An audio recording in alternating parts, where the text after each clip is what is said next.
Friends, RK news తెలంగాణకు స్వాగతం. ధన్యవాదాలు. ఈరోజు ముఖ్యాంశాలు. మహారాష్ట్ర సీఎంగా ఫడ్నవీస్, బీజేపీ నేతగా ఏకగ్రీవంగా ఎన్నిక, నేడు ముఖ్యమంత్రిగా ప్రమాణ స్వీకారం, డిప్యూటీ సీఎంలుగా షిండే, అజిత్ పవార్, ఎట్టకేలకు పట్టు వీడిన ఏక్నాథ్ షిండే. 10 రోజుల నుండి హైడ్రామా సాగుతున్న మహాయుతి కూటమి. నిన్న ఈవినింగ్ వరకు సీఎం ఎవరనే చర్చ జరిగింది. మహాయుతి కూటమిలో ఏక్నాథ్ షిండే సీఎం అవుతాడు, బీజేపీ తరఫున ఫడ్నవీస్ సీఎం అవుతాడని వారి కార్యకర్తలో ఉన్న ఆశలను ఇవాళ పటాపంచలు చేసి మహారాష్ట్ర సీఎంగా మూడోసారి ఫడ్నవీస్ను ఎన్నుకోవడం జరిగింది. ఏక్నాథ్ షిండే మోడీ మరియు అమిత్ షా ఏ నిర్ణయం తీసుకుంటే ఆ నిర్ణయానికి కట్టుబడి ఉంటానని నిన్నటి వరకు చెప్పిన ఏక్నాథ్ షిండే ఇవాళ గురువారం ఆజాద్ మైదానంలో మహారాష్ట్ర సీఎంగా మూడోసారి ఫడ్నవీస్ ఎన్నుకోవడం జరుగుతుంది. డిప్యూటీ సీఎంగా ఏక్నాథ్ షిండే మరియు అజిత్ పవార్ ఉండడం జరుగుతుంది. మహాయుతి కూటమిలో కాంగ్రెస్ పార్టీ కర్ణాటక ముఖ్యమంత్రి సిద్ధరామయ్యకు బిగుస్తున్న మూడా ఉచ్ చర్యలకు సిద్ధమవుతున్న ఎన్ఫోర్స్మెంట్ డైరెక్టర్. కర్ణాటకలోని కాంగ్రెస్ ముఖ్యమంత్రి చేసిన మూడా ఉచ్చుకు చర్యలకు సిద్ధమవుతున్న ఎన్ఫోర్స్మెంట్ డిపార్ట్మెంట్. అధికారమే పంపకంపై డీకేతో ఎలాంటి ఒప్పందాలు లేవని తెలిసి చెప్పిన కర్ణాటక ముఖ్యమంత్రి సిద్ధరామయ్య, డిప్యూటీ సీఎం డీకే శివకుమార్కుని మాకు ఎలాంటి ఒప్పందాలు లేవు సీఎం పదవిపై అని చెప్పడం జరుగుతుంది. సిద్ధరామయ్య కాంగ్రెస్ పార్టీ ఏ విధంగా చెబితే అధిష్టానం ఆ విధంగా ఇనదందుకు సిద్ధమవుతున్న సిద్ధరామయ్య. కౌశిక్ రెడ్డిపై కేసు. కౌశిక్ రెడ్డి ఫిర్యాదును స్వీకరిస్తున్న Banjara Hills CI Raghavendra phone tampering చేస్తున్నారనే అంశంపై కౌశిక్ రెడ్డి మరియు అక్కడున్న ఎమ్మెల్యేలు కలిసి బంజారాహిల్స్లోని సిఐ దగ్గరికి ఫిర్యాదు చేయడానికి వెళ్ళిళ్ళు. కానీ వీళ్ళ ఫిర్యాదును తీసుకోవద్దని చెప్పిన అధికార పార్టీ లీడర్లు సిఐ వెళ్ళిపోతున్న తరుణంలో నిలదీసి మా ఫిర్యాదును తీసుకోవాలని ప్రశ్నించినందువలన రిటర్న్గా కౌశిక్ రెడ్డిపై కేసు పెట్టడం జరిగింది. ఇది సబవేనా అని తెలంగాణ ప్రజల తరపున అడుగుతున్నాను.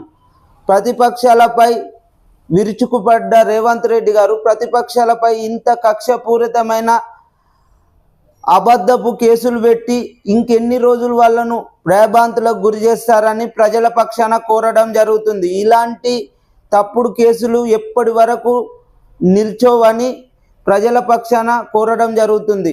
ఇది ప్రజలు గమనిస్తున్నారని ఒక్కసారి తెలియజేస్తున్నాను.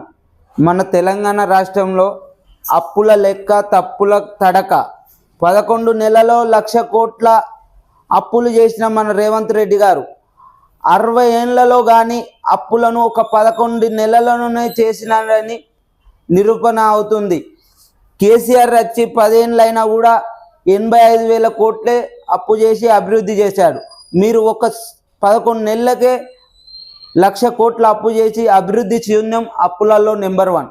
ఇది మన ముఖ్యమంత్రి చేస్తున్న పరిపాలన. ఏమన్నంటే ప్రతిపక్షాలు చేసింది అప్పు, ప్రతిపక్షాలు చేసిందని. ప్రతిపక్షాలు 10 ఏళ్లలో అభివృద్ధి చేసింది, అప్పులు 85 కోట్లు చేసింది. మీరు 11 నెలలనే 1,00,000 కోట్ల అప్పు చేసి అభివృద్ధి అయితే ఎంత మాత్రం చేయలే. ఇది ప్రజలకు ఒక్క హామీ కూడా పూర్తి స్థాయిలో అమలు చేయలేక గింత అప్పు ఎలా చేసేదని తెలంగాణ ప్రజలు అడుగుతున్నారు. మంత్రుల భూమాయ. 10,000 కోట్ల కుంభకోణానికి కుట్ర.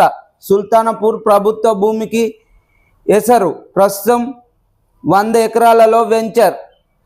బుల్డోజర్లతో 2 నెలలుగా పనులు. వెంచర్ చుట్టూ భారీ ప్రహారీ నిర్మాణం. రద్దయిన ఓఆర్సీ పట్టాలతో దరఖాస్తులు. పట్టాలు మంజూరు చేస్తున్న అధికారులు. 400 ఎకరాలలో మంత్రుల భూమాయ చేస్తున్నారని ఒక ఆరోపణ తెలుస్తుంది. ఇప్పటి వరకు తెలంగాణలో మరో కుంభకోణానికి కుట్ర జరుగుతుందని ఇప్పటి వరకు సమాచారం ఉంది. నిన్న జరిగిన పెద్దపల్లి యువజన హామీలపై ఊసేలేదు. అట్టర్ ఫ్లాప్ అయిన యువజన సభ. ఎలక్షన్ల ముందు యువజన నాయకులకు భారీ ఎత్తున ఉపాధి కల్పన ఇస్తానని మరియు నిరుద్యోగ భృతి ఇస్తానని హామీలు ఇచ్చి గద్దెనెక్కిన మన రేవంత్ రెడ్డి గారు ఇప్పటి వరకు ఆ హామీలపై ఊసేలేదు. మళ్ళా భారీ ఎత్తున యువజన సభ పెద్దపల్లిలో పెట్టడం జరిగింది. అక్కడ కూడా వారి సమస్యలపై మాట్లాడలేక ప్రతిపక్షాలపైనే విరుచుకపడడం, ప్రతిపక్షాలు మేము చేయకపోతే మమ్మల్ని విమర్శిస్తానని ఫ్రస్ట్రేషన్కు గురై ఎక్కడ చూడు ప్రతిపక్షాల మీదనే విరుచుకపడడం తప్ప మేము ఇచ్చిన హామీల గురించి మాట్లాడతాం అనలేని పరిస్థితిలో ఉన్న మన రేవంత్ రెడ్డి గారు పెద్దపల్లి సభ విమర్శల పాలైంది. నిరుద్యోగుల పరిస్థితి అసలే పట్టించుకొని ముఖ్యమంత్రి ఈ ముఖ్యమంత్రి వలన నిరుద్యోగ యువతులకు ఏ లాభం లేకుండా అయింది. కాంగ్రెస్ వస్తే మాకు ఉద్యోగాలు వస్తాయని నమ్మి ఓట్లేసిన యువజన విద్యార్థులకు లాభం లేకుండా పోయింది. ఇది తెలంగాణలో జరుగుతున్న పరిస్థితి. మరియు సింగరేణి కార్మికులకు ఇచ్చిన హామీని కూడా తుంగలో దొక్కి ఇవాళ అదే సింగరేణి గడ్డపై పెద్ద ఎత్తున సభ పెట్టడం జరిగింది. ఆడ సింగరేణి పిల్లలు 25 మంది ప్లగార్డులు పెట్టుకొని కాంగ్రెస్ పార్టీకి విరుద్ధంగా నిరసన తెలపడం జరిగింది. అయినా కూడా పట్టించుకోకుండా ప్రతిపక్షాల మీదనే విరుచుకపడుతున్న మన రేవంత్ రెడ్డి గారు. ఇది తెలంగాణలో సాగుతున్న ప్రజాపాలన. కాంగ్రెస్ పాలనలో అటకెక్కిన హామీలు, ఎన్నికల ప్రచారంలో మేనిఫెస్టో, మభ్యపెట్టిన మేనిఫెస్టో అమలు కాని హామీలు, దిక్కులేని డిక్లరేషన్లు. గ్యారంటీలు 6, హామీలు 13, అమలైంది 2. ఏడాది పాలనలో మాట తప్పిన కాంగ్రెస్. గ్యారంటీలు అమలు పరిస్థితి. మీకు 6 గ్యారంటీల పరిస్థితిని వివరిస్తున్నాను.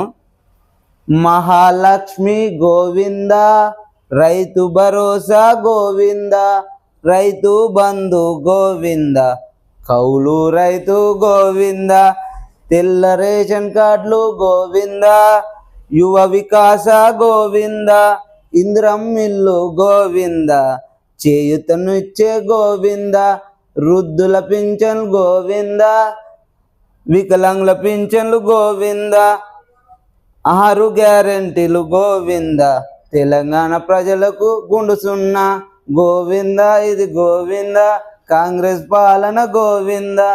రేవంత్ కన్నా కేసీఆర్ పాలనే బెటర్ అంటున్న ప్రజలు.